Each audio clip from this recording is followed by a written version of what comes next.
کہ atom bomb کا مقصد یہ ہے خونریزی روکنا، پاکستانی عوام کو حفاظت دینا۔ اس کا مقصد صرف یہ تھا کہ آپ محفوظ رہیں اور اپنی معاشی ترقی پر دھیان دیں۔ بدقسمتی سے سب چور لٹیرے آئے اور اس سے فائدہ نہیں اٹھایا، ملک کا جو حشر کیا آپ کے سامنے ہے۔ ایک طرف سے جب آپ کو ڈیفنس سے بے فکری ہو جاتی تو آپ کو یہ چاہیے تھا کہ ملک کی ترقی پر دھیان دیتے، تعلیم، معاشی ترقی، صنعتی ترقی، یہ سب چیزیں ہوتی ہیں، لیکن اس پہ دھیان نہیں دیے گا نا۔ کتابیں کس طرح کی پڑھتے ہیں؟ آٹو بایوگرافی سائنٹسٹ وغیرہ کی، اسلامک ہسٹری سے بہت شوق ہے، اور دوسری ورلڈ ہسٹری وغیرہ۔ معمولی قیمت کے کپڑے، کہا تو یہ جاتا ہے کہ آپ کے بیرون ملک خفیہ اکاؤنٹ ہیں، بیرون ملک ہوٹل ہیں، وہ ساری دولت کہاں ہے؟ وہ میں نے سب ڈونیٹ کر دی گورنمنٹ آف پاکستان کو۔ میرے پاس جب آئے تو میں نے پاور آف اٹارنی دے دی کہ تم سب لے لو۔ کیا یہ ایسے الزامات ہیں؟ جھوٹے پکے اول درجے کے۔ میں نے آپ کو بتایا نا کہ جتنے منافق اور جھوٹے اس قوم میں ملیں گے آپ کو، خاص طور سے حکمرانوں میں نہیں، اور کہیں نہیں ملیں گے۔ ہم لوگ جو ہمیں جانتے ہیں، ہمارے ساتھ کام کرنے والے 30 برس سے، گھر والے، ان سے پوچھ لیں کہ جتنی سادہ زندگی ہم گزارتے ہیں، جتنا سادہ ہم کھانا کھاتے ہیں، جتنی ایمانداری سے ہم نے کام کیا، آج تک سرکاری چیز یوز نہیں کی۔ اگر دفتر کا آدمی آیا تو اس سے کام لیا تو اس کو ہمیشہ 500 روپے دیے۔ ڈاکٹر صاحب کتنی پینشن ملتی رہی آپ کو؟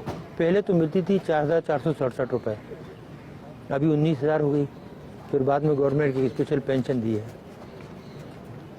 جب انہیں یہ پتہ لگا کہ ان کے پاس کوئی پیسہ ویسا نہیں ہے، انہوں نے کوئی چوری نہیں کی، اور یہ سب بکواس تھی، پروپیگنڈا تھا، نہ مکان ہے، نہ اکاؤنٹ ہے، نہ کچھ ہے، تو پھر آئے کہ جی ہمیں پتہ ہے آپ کو بہت تکلیف ہے فائنینشلی، بہن بھائیوں سے لے کے گزارا کر رہے ہیں، تو پھر ایک اسپیشل پینشن دی۔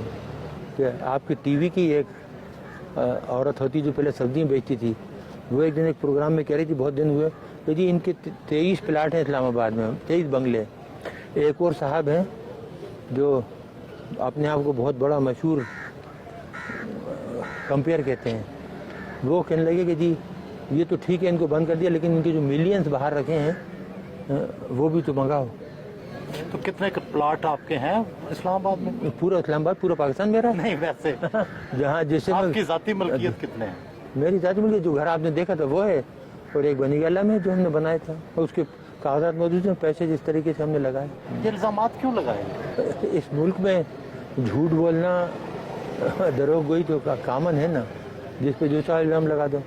جو چور ہیں، ڈاکو ہیں، ان پہ الزام نہیں لگتے، وہ ساہوکار ہوتے ان کی صفائی پیش ہوتی ہے کہ نہیں وہ تو بہت ہی ایماندار ہیں، نومولود بچے کی طرح ہیں۔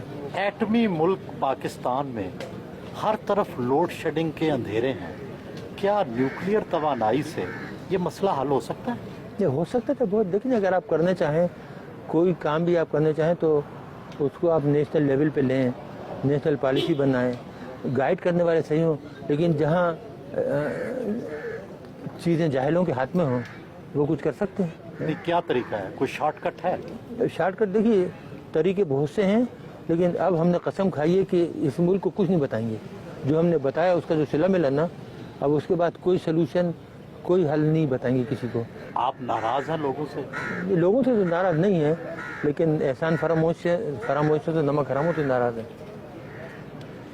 عوام سے ناراض نہیں ہے، عوام تو بیچارے بہت محبت دیتے ہیں۔ آپ نے خود ابھی میری بیگم کو دیکھا، سیدھی ساری بیچاری کن جاتی، کتنی غصے میں آئی وہ، جس کے ساتھ یہ ہو کہ 6.5 سال سے بند رکھا ہے، بچی کو نہیں آنے دیتے، ملنے نہیں دیتے، ڈبل دیتے کہ لٹیرے ڈاکو تو پوری دنیا میں گھومتے پھرتے ہیں، اور ہم اس ملک کے لیے خطرہ بن گئے، جبکہ ہمارا کوئی تعلق نہیں ہے۔ 9 سال سے ہمارا کوئی تعلق نہیں ہے آرگنائزیشن سے۔ غیر ملکی اخبارات میں آتا ہے کہ ٹمبکٹو میں آپ کا کوئی ہوٹل بھی ہے؟ جی بالکل ہوٹل ہے، ہمارا تو نہیں ہے، ہم نے تو ایک غریب کو بنا کے دیا تھا بیچارے کا، وہ بہت غریب تھا، مسلمان تھا، بہت غریب لوگ ہیں، ہم سب نے مل کے 8-10 آدمیوں نے چندہ کر کے تو تقریباً $50,000 تھے، اس کو وہاں اس نے جگہ لی تھی اور اس نے بنایا۔ اگر ہمارا تو ہمارے پاس وہاں سے پیسے آتے کہ نہیں آتے، اور ہمیں وہاں بنانے کی ضرورت پڑی تھی۔ اگر ہمیں بنانا ہوتا تو یہاں اسلام آباد میں 1-2 گھر خرید کے اس سے آمدنی نہیں کماتے۔ ڈاکٹر صاحب، زندگی میں کسی بات کا پچھتاوا بھی ہے؟ اس قوم کے لیے کام کرنے کا وہ یہ ہوتا ہے، کبھی کبھی آدمی سوچتا ہے نا کہ کوئی اور کام کرتا، تعلیم کی طرف دھیان دیتا بجائے یہ کام کرنے کے نا،